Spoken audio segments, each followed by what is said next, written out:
You've got some milestones as well. You run that Amplify Transformational Data ETF. The symbol is BLOK. It crossed over $1 billion this week, 8th best performing ETF in the U.S.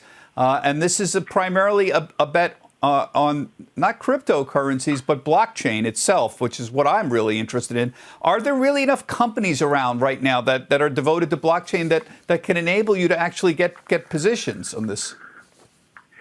Yeah, well, we definitely think so, Bob. We launched the ETF back in 2018, and the universe of companies has only expanded. We've seen more pure plays, certainly IPOs, spin-offs, and even now some SPACs that are quite interesting. The fund has 54 holdings, and we can talk a little bit about those. Kind of interesting, though, going back to Purpose's Bitcoin ETF, and congratulations to Sam. He's been super innovative for a long time.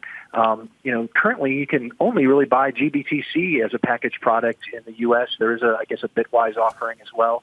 But, some of those products have premiums to net asset value that investors have to deal with. So I think it's exciting that, the ETF solution can come around and not actually have those premiums that investors sometimes don't realize they're paying.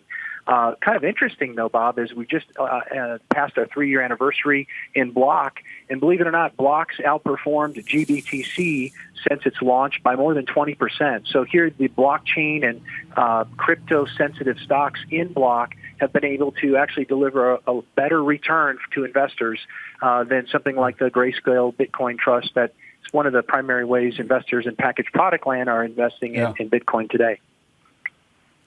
I see you. There's a Galaxy Digital Holdings right up here on the top here. That's Novograntz's fund, isn't it?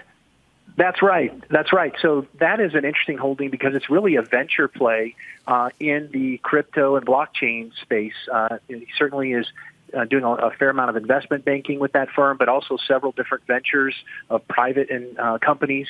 And we're a significant holder of that stock. And we have other companies in there that are mining companies, companies that are part of the whole transactional system when it comes to crypto, whether that's custody or storage or digital wallets. It's quite an interesting portfolio and has a unique set of kind of diversification characteristics it brings to the average portfolio of, for example, just straight technology or financial names. Yeah, I know everyone is obsessed with Bitcoin, and this is sort of a question for all three of you guys. I find the obsession overplaced. I think the emphasis should be on blockchain. Blockchain, to me, is the truly revolutionary technology. Cryptocurrencies, Bitcoin is just a cryptocurrency running off the blockchain.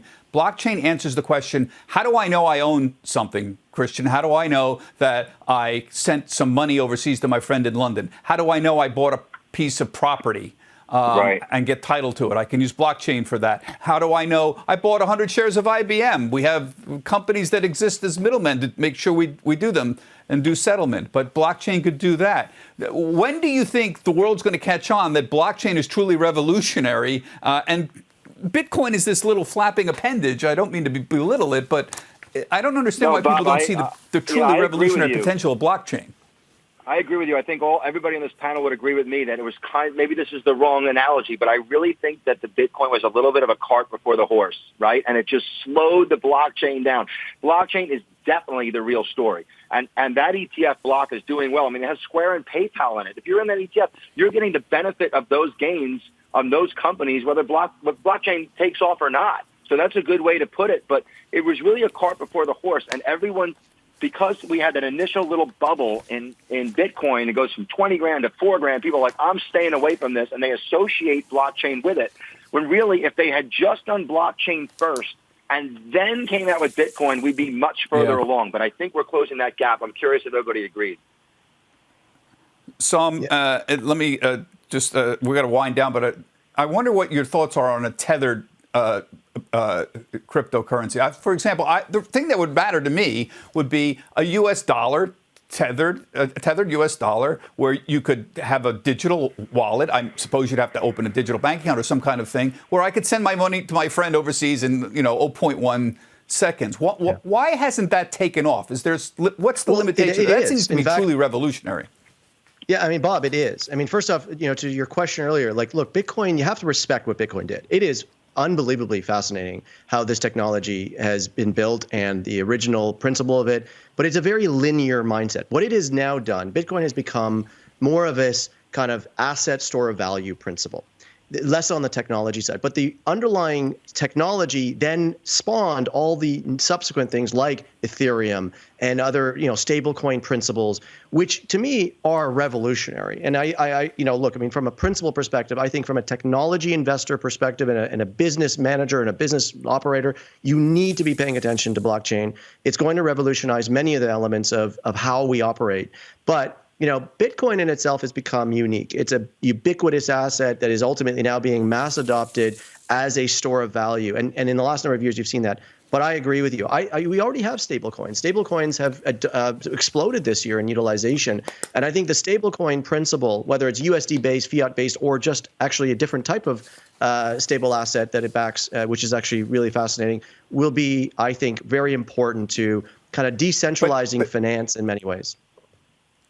But is there a certain impediment to that happening? Do we not have digital wallets? I mean, why could I mean, theoretically, I could do it now, right? But why isn't it taking off? Is the infrastructure Fed involved somehow? What's the impediment? Yeah, Bob, I mean, you have to remember, I mean, the internet wasn't built overnight, but today we look back in 20, 30 years, we see, everyone's now transacting in the internet. Square and PayPal and players like that have built phenomenal businesses on the layers on top of the protocol.